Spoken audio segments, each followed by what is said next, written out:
कहानी शुरू होती है किशोर नाम के एक बूढ़े आदमी से, जिसे पुरानी चीज़ों को इकट्ठा करने का बहुत शौक था। वो इन चीज़ों पर काफ़ी रिसर्च किया करता था। ऐसे में एक दिन उससे मिलने एक आदमी आया।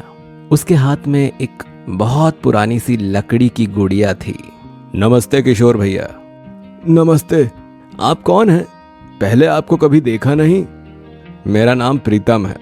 मैं जेसीबी से पुराने घर तोड़ने का काम करता हूँ। अच्छा, यहाँ कैसे आना हुआ?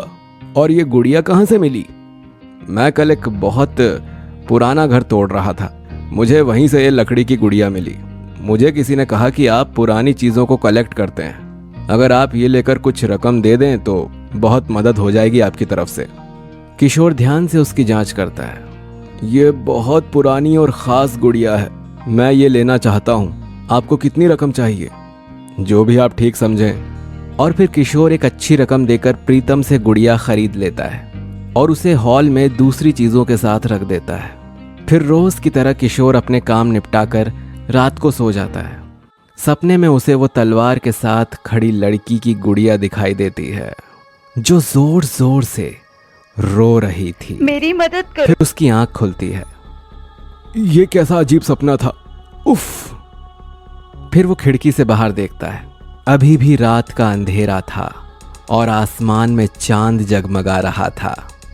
मुझे तो लगता है कि मैं ज्यादा देर सो गया और अब तक सुबह हुई ही नहीं। फिर वो घड़ी देखता है, उसमें 8 बज रहे थे। ये क्या, कल जब मैं सोया था तो 12 बज रहे थे, अभी 8 बज रहे हैं, मतलब सुबह हो गई। फिर भी ये अंधेरा कैसे?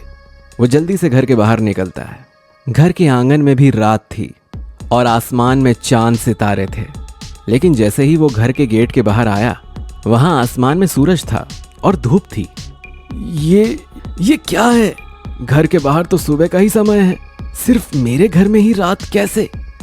वो फिर से घर के गेट के भीतर जाता है तो वहां फिर से अंधेरा हो जाता है और वो बाहर आता है तो दिन का उजाला उसे दिखता है। ये सब क्या है?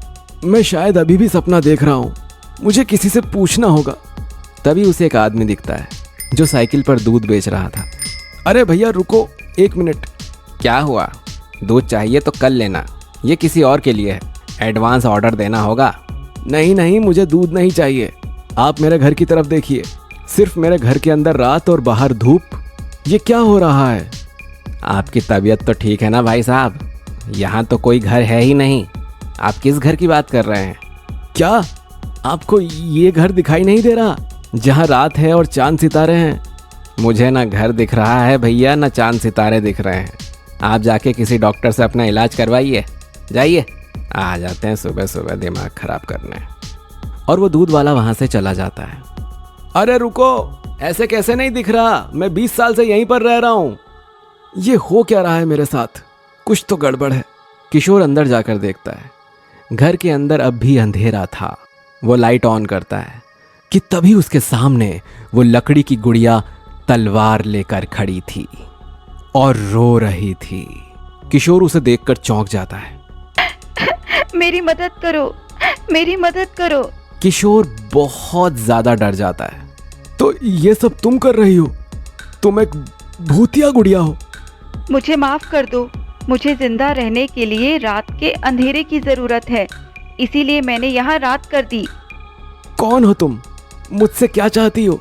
मेरा नाम जामिनी है। मैं 500 साल पहले उसी पुराने घर में रहती थी जो उस आदमी ने तोड़ दिया। मैं एक जादूगरनी थी। मेरे बहुत दुश्मन मेरे जादू का गलत इस्तेमाल करना चाहते थे, इसीलिए मैंने अपनी जादुई शक्तियों को एक आईने में कैद करके उस आईने को छुपा दिया। लेकिन उसी आईने को पाने के लिए दुश्मनों ने मिलकर मुझे मार दिया। मैं जादूगरनी थी, इसीलिए मेरी आत्मा बहुत शक्तिशाली है। मैं उनसे बदला लेने वाली ही थी, लेकिन उन्होंने मुझे इस लकड़ी की गुड़िया में कैद कर दिया। इतने साल बाद मुझे आज़ादी मिली है। तो तुम मुझसे क्या चाहती हो? मैंने मरने से पहले वो जादुई आईना एक बर्फीले पहाड़ पर छुपा दिया था और वहां जाने के 2 जादुई रास्ते बनाए थे। एक रास्ता बहुत खतरनाक है, उससे जाओ तो मौत पक्की है, और एक रास्ता आईने तक पहुंचा देगा। वो आईना मिल गया तो मैं जादू से फिर जिंदा हो सकती हूँ, लेकिन मैं वहाँ अकेली नहीं जा सकती और मुझे याद नहीं कि खतरनाक रास्ता कौन सा था और सही रास्ता कौन सा। तो तुम चाहती हो कि मैं तुम्हारे आईने के लिए अपनी जान खतरे में डालूं? मेरी मदद करो, मैं जिंदा हो गई तो हमेशा के लिए तुम्हारी गुलाम बन जाऊंगी, नहीं तो जिंदगी भर तुम इस अंधेरे घर में रहना। मैं तुम्हें यहाँ से जाने नहीं दूंगी। मुझे अंधेरे में जाने में डर नहीं, मैं तो बूढ़ा हो गया हूँ, कभी भी ऊपर जा सकता हूँ, लेकिन मरने से पहले तुम्हारे किसी काम आ सकूं तो अच्छा है। तो दिखाओ तुम्हारे 2 जादुई रास्ते। तभी जामिनी की आंखों से रोशनी निकलती है और 2 रास्ते दिखाई देते हैं। एक रास्ता रोशनी से जगमगा रहा था और दूसरे रास्ते में पूरा अंधेरा था। तुम्हें सच में याद नहीं सही रास्ता कौन सा है? नहीं। किशोर सोचने लगता है, कोई भी अंधेरे रास्ते नहीं जाएगा, पर तुम रोशनी में नहीं रह सकती, तो तुमने रोशनी वाला रास्ता ही खतरनाक बनाया होगा ताकि दुश्मन उस रास्ते जाएं और मर जाएं। अंधेरे वाला रास्ता ही सही होगा।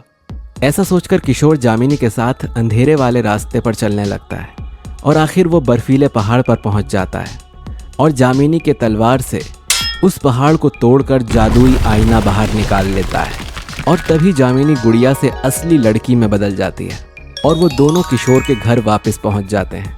और अब किशोर के घर पर अंधेरा नहीं था, वहां भी धूप और रोशनी थी। तुम्हारा बहुत बहुत शुक्रिया, अब मैं तुम्हारी गुलाम हूँ। बोलो, मैं तुम्हारी क्या सेवा करूँ? तुम्हें मेरी गुलाम बनने की कोई ज़रूरत नहीं, मेरी अब बहुत उम्र हो चुकी है, मेरा आखिरी वक्त आने ही वाला है। तुम जाओ और अपनी ज़िंदगी खुशी से बिताओ। ये सुनकर जामिनी खुश हो गई। आप बहुत समझदार और अच्छे आदमी हैं, मैं आपको अपना शुक्रिया अदा करना चाहती हूँ। फिर जामिनी ने अपने जादू से किशोर को एक जवान आदमी में बदल दिया। ये क्या? मैं तो फिर से जवान बन गया। आप अपनी सारी उम्र दूसरों के लिए जीते रहे और अब बुढ़ापे में अकेले हो गए हैं। मैं आपको जीने का एक और मौका दे रही हूँ, जैसे आपने मुझे दिया। अब मैं चलती हूँ। फिर जामिनी वहां से गायब हो जाती है। किशोर फिर से जवान होकर खुश हो जाता है और अपनी जिंदगी खुशी खुशी जीने लगता है। तो दोस्तों, आज की कहानी कैसी लगी? अगर अच्छी लगी है तो इसे लाइक, कमेंट, शेयर करना बिल्कुल मत भूलिएगा। और ऐसी ही कमाल की स्टोरीज देखने के लिए हमारे चैनल को सब्सक्राइब करके बेल आइकन जरूर दबाइए ताकि आपसे हमारी कोई भी स्टोरी मिस ना हो सके। चलिए दोस्तों, मिलते हैं आपसे अगले वीडियो में एक नई कहानी के साथ। इस तरह की और भी मनोरंजक कहानियाँ देखने के लिए हमारे चैनल को सब्सक्राइब करें और बेल आइकन दबाना ना भूलें।